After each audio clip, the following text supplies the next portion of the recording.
मेरे प्रिय दर्शकों नमस्कार। प्रिय दर्शकों, विश्व ज्योतिष में मैं आपका दिल से स्वागत करता हूं और आपको बहुत धन्यवाद देना चाहता हूं कि आप मेरे वीडियो बड़ी उत्सुकता से देख रहे हैं। आशा करता हूं आगे भी देखते रहेंगे। आज के इस महत्वपूर्ण वीडियो में एक जातक का प्रश्न आया है कि गुरुजी, मेरी कुंडली में हंस महापुरुष योग भी है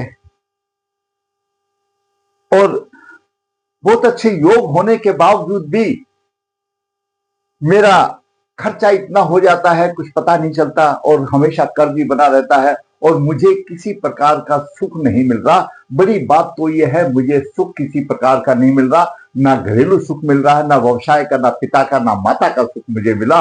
आखिर मेरी किस्मत में क्या है? मैं भटक रहा हूं, मेरा थोड़ा सा मार्गदर्शन कीजिए। दर्शकों, बात करते हैं उसकी कुंडली पर। थोड़े से समय में आपको बहुत कुछ बता रहे कि मैं कोशिश करूंगा, आप अंत तक बने रहें। लगन कुंडली किसी भी लगन की हो, ये चतुर्थ भाव सुख का भाव है और दसम भाव व्यवसाय का है और व्यवसाय से दसम से दसम सप्तम भाव जीवन साथी का भी है और व्यापार का भी भाव है और ये लगन लग्नेश का भाव है और द्वादश भाव ये खर्च का है, सहरा सुख का भाव है। ये मोटे तौर पर हम हमेशा बताते रहते हैं। अब बात आई है सुख की। दर्शकों, आपका लगन किसी भी लगन का हो, लगन कुंडली किसी भी लगन की हो, अगर आपके चतुर्थ भाव में शनि है और चतुर्थ भाव पर राहु केतु का भी प्रभाव है, दृष्टि से कहीं से भी होने दो, यहां पर वो क्वेश्चन नहीं रह गया अगर राहु केतु की दृष्टि नहीं होती है, नहीं, वो एक अलग सब्जेक्ट है। लेकिन भृगु संहिता में भृगु मुनि जी ने बिल्कुल राहु केतु की दृष्टि बताई है, प्रभाव होता भी है। तो चाहे कोई भी दृष्टि हो चतुर्थ भाव में, या तो राहु भी हो, केतु भी हो, या दृष्टि से संबंध हो, कहने का मतलब चतुर्थ भाव में शनि, केतु और राहु का बोलबाला हो, सुख की आशा निरर्थक है करना। तो मैं पहले आपको चतुर्थ भाव से संबंधित यहीं से बता देता हूं, बाकी कुंडली का बताएंगे। शनिदेव पाप, तृष्णा, दुख, वैराग्य और मति भ्रम के कारक माने गए हैं और न्याय के देवता भी हैं। इनका नाम सुनकर के चाहे कोई आस्तिक हो या नास्तिक हो, अच्छे चाहे स्त्री हो या पुरुष हो, उनको पसीने छूट जाते हैं कि शनि शनि, कुंडली में शनि शनि। जिस प्रकार शुक्र की शुभ स्थिति व्यक्ति को प्राप्त होने सुखों की तरफ से देखा जाता है, जानकारी देता है, उसी प्रकार शनि को देखे दुख की जानकारी मिलती है। और गोचर में शनि जब चंद्रमा से तीसरे भाव में, छठे 11वें भाव में आता है तो शुभ फल देता है, आपकी कोई भी राशि होने दो। और चंद्रमा से चतुर्थ और अष्टम भाव में आता है तो कंटक और अष्टम शनि माना जाता है, ढैया जैसा प्रभाव होता है। चंद्र राशि से पहले अगर आपकी मान लिया चंद्र जहां पर है वो चंद्र राशि से पहले मान लिया आपके तीसरे भाव में चंद्रमा है, तो चंद्रमा से पहले एक भाव में आएगा तो 7.5 शुरू हो जाएगी, चंद्रमा के दूसरे भाव में जाएगा 7.5 खत्म होगी, 2.5 साल रहता है। तो इस तरह से 7.5 का भी प्रभाव चंद्र का रहता है। चंद्र राशि से पहले और बाद में 7.5 मानी जाती है। सुख स्थान, ये चतुर्थ भाव में शनि का मैं आपको प्रभाव बता देता हूं। आपकी कुंडली से किसी भी लगन की हो, यहां जो भी लिखा है कुछ भी हो, अगर चतुर्थ भाव में आपका शनि है तो कोई भी लगन की कुंडली होने दो, सुख स्थान बोला जाता है। चतुर्थ स्थान शनि की स्थिति शुभ नहीं मानी जाती, बाल अवस्था में कष्ट देता है। छह राशि का शनि हो या उच्च राशि का शनि चतुर्थ भाव में हो तो पूर्वजों की भारी संपत्ति मिल जाती है, जमीन जायदाद और खादान, जो जमीन से निचलने वाले जो है उनका कारोबार में लाभ भी मिलता है और जातक जीवन में अधिक से अधिक धन कमाना चाहता है। चतुर्थ भाव में शनि स्वराशि का हो या उच्च राशि का हो तो अधिक धन कमाता है। निर्बल शनि या पाप प्रभावित शनि हो तो माता पिता का सुख नहीं मिलता। शनि शुभ हो या अशुभ हो, अंतिम समय में ऐसा कर देता है शनि, एकांत प्रिय बना देता है कि ये तो दुनिया का झमेला है, कुछ नहीं, और उसकी साधी मृत्यु हो जाती है और मानसिक परेशानी होती रहती है, उसको किसी चीज से कोई लगाव नहीं रहता। हर एक भाव में शनि का एक नियम है, वो वैराग्य की तरफ ले जाता है और कोई भी प्रभाव देने में क्यों धीमी गति होता है। पुरुष जाति का शनि, यहां पर चतुर्थ भाव में पुरुष राशि का शनि, पुरुष राशि का क्या शनि है, जो विषम राशि आ गई है पुरुष राशि मानी गई है। आप कुंभ को तो छोड़ दो तो स्वयं राशि हो जाती है। आप ये सोचो मेष राशि का, सिंह राशि का और कन्या राशि का, तुला राशि का और धनु राशि का शनि पिता की मृत्यु पहले करा देता है, माता से पहले पिता की मृत्यु करा देता है। कन्या राशि का शनि और स्वयं राशि का शनि अगर यहां पर हो, कन्या राशि का हो और स्वयं राशि का शनि यहां पर हो तो व्यापार में सफलता देता है और नौकरी में अधिक सफलता नहीं मिलती। बाकी कोई भी राशि हो, कन्या और स्वयं राशि को छोड़ करके बाकी में नौकरी में ही उन्नति करता है यहां पर शनि। ये स्थिति हमारे जो विद्वानों के आधार पर ऐसा शास्त्रों में वर्णन होता है।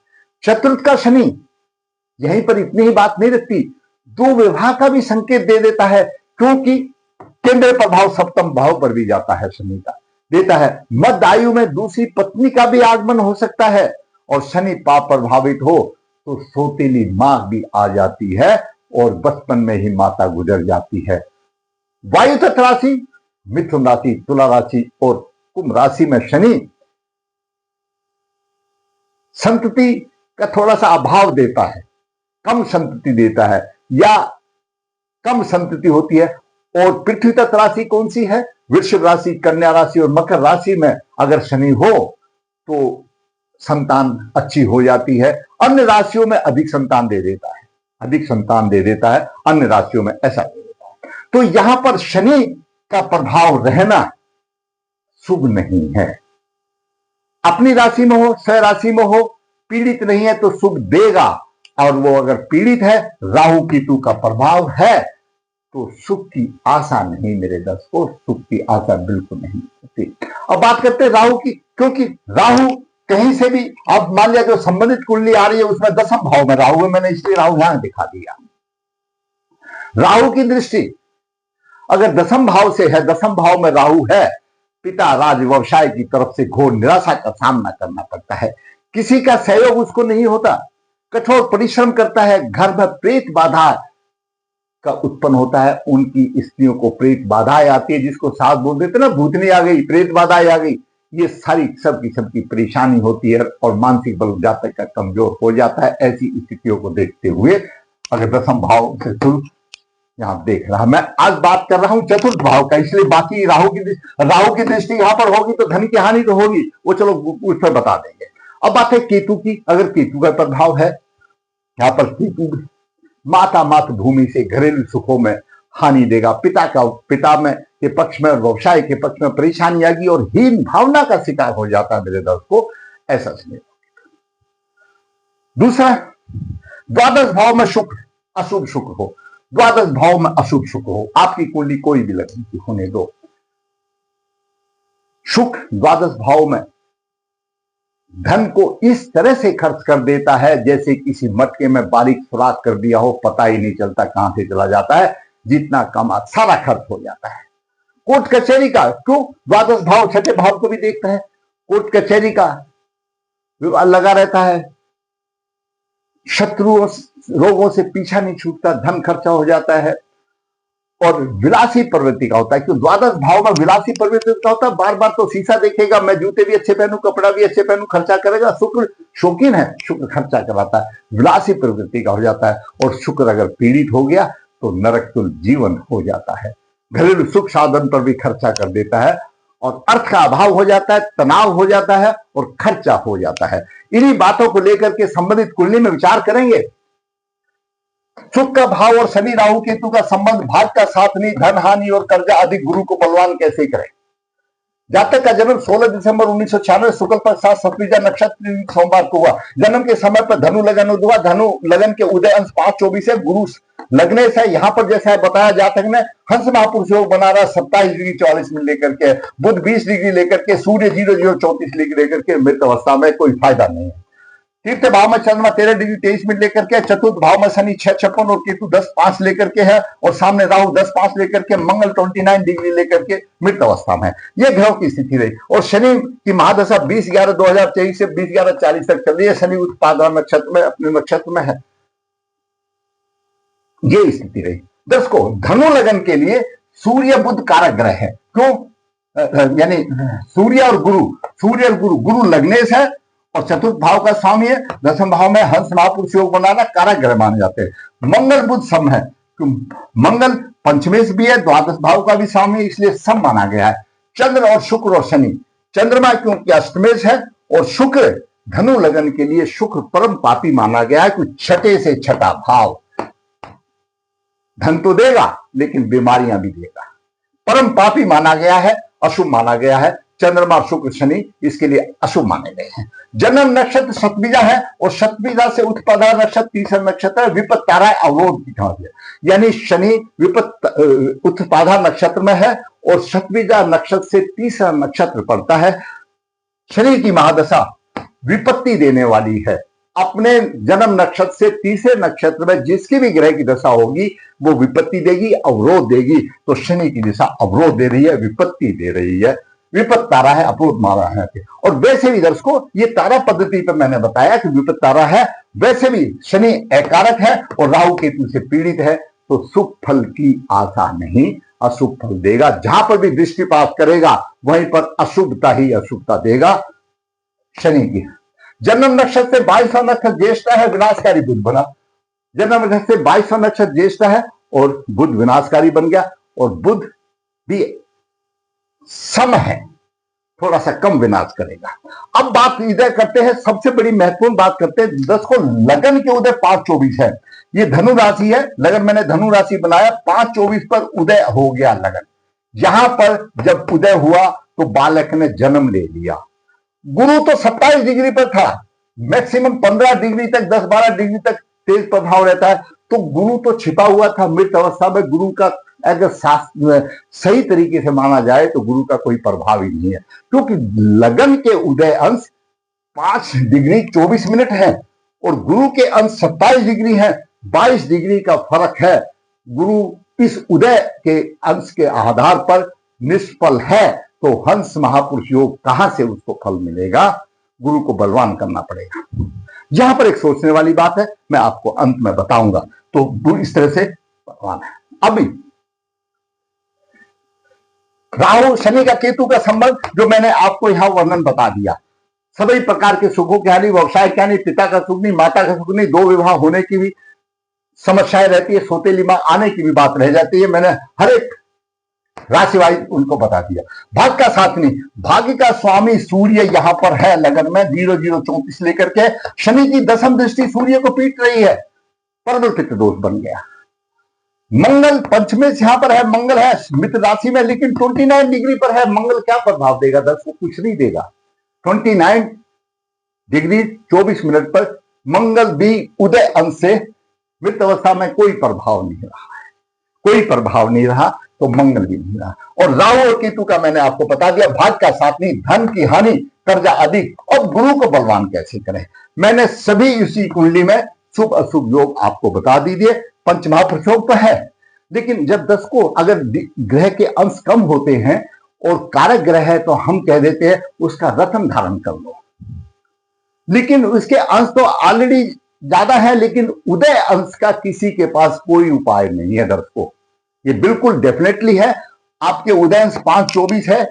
कोई ज्योतिष शास्त्र में ऐसा विद्वान नहीं हुआ, ना कोई शास्त्र हुआ अब उसको अंशों को बढ़ा दे, वो तो कमजोर ही रहेंगे। और जब तो बोला जाता है लगन और लग्नेश बलवान स्थिति में हो, तो लगन और लग्नेश यहां पर बलवान स्थिति में नहीं है, तो हंस महापुरुषों की धज्जियां हो रही है।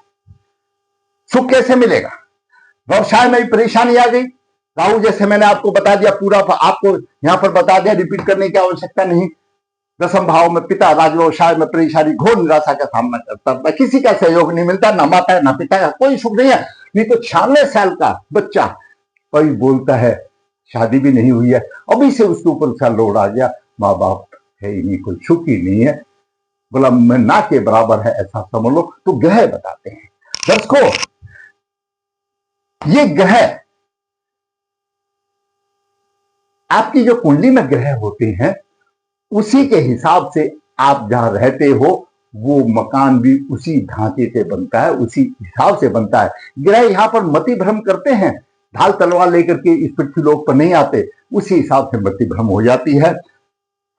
गुरु अशुभ फलदाता बन गया है, मतलब मृत अवस्था में तो गुरु ठीक नहीं है, तो सीधी सी बात है अगर गुरु को भगवान करना पड़ेगा। आप रत्न धारण करने से कोई फायदा नहीं है, क्योंकि डिग्रियां रत्न हम तब बताते हैं अगर डिग्री कमजोर हो, लगन को ग्रह को बलवान कर दें। आपको अपने घर का ईशान कोण ठीक करना पड़ेगा। ईशान कोण गुरु है।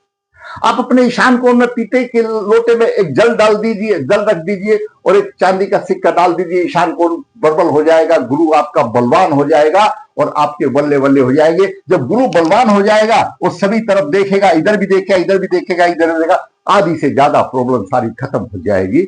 आप ईशान कोण को पवित्र रखिए। ईशान कोण में टॉयलेट होना, सीढ़ी होना, ये सारी चीजें अशुभता के प्रतीक है। आपके अगर मकान में ईशान कोण में अंडरग्राउंड टैंक है, भूमिगत टंकी है, अति शुभ रहती है। आप ये काम कीजिए ना, आपका गुरु बलवान हो जाएगा। इस स्थिति में रत्न धारण करने की जरूरत नहीं है। आप एक हल्दी की गांठ अपने साथ ले लीजिए। अगर इतना भी नहीं कर सकते भाई, ईशान कोण तो आपको पवित्र रखना ही पड़ेगा। अगर गुरु का प्रभाव चाहिए तो आपको ईशान कोण तो रखना चाहिए। पितृदोष को निवारण करना पड़ेगा, सूर्य पीड़ित है, लेकिन ईशान कोण को मजबूत करने के लिए आपको अपने आप गुरु मजबूत हो जाएगा। और उससे भी सस्ता अगर है तो आप इतवार को छोड़ करके जल में हल्दी मिला करके पीपल को विधिवत सुबह जल दीजिए और गुरुदेव की प्रार्थना कीजिए, आपका अवश्य होगा। लेकिन सबसे अच्छा उपाय होगा आप पीतल के लोटे में गंगा जल रख करके उसमें चांदी का सिक्का, चांदी का पतरा डाल करके उसमें रख दीजिए और भूल जाइए। अपने ईशान कोण को स्वच्छ रखिए, साफ रखिए। आपकी वहां पर सीढ़ी, कोई आपकी टॉयलेट, ऐसी अशुभता की चीजें नहीं होनी चाहिए। गुरु आपका बलवान हो जाएगा, आधी से ज्यादा प्रॉब्लम खत्म हो जाएंगी और शनि देव के कुछ उपाय करने तो पड़ेंगे। पीड़ित है तब जाकर के काम चलेगा। तो जातक परेशान है, शुक्र पीड़ित है, केतु से पीड़ित है, दाम्पत्य जीवन में भी परेशानी आएगी, विवाह में भी परेशानी आएगी। 96 का बच्चा है, गुरुजी मेरे पास अभी से इतना लोड आ गया, अभी से मैं कर्ज हो गया, बाकी उम्र पड़ी है। बिल्कुल सही बात है। तो ऐसी कुंडली के लिए इस तरह से आप उपाय कीजिए। मैं ये कहता हूं आप रात दिन 24 आपकी उन्नति होगी और आपको कोई समस्याएं नहीं आएंगी।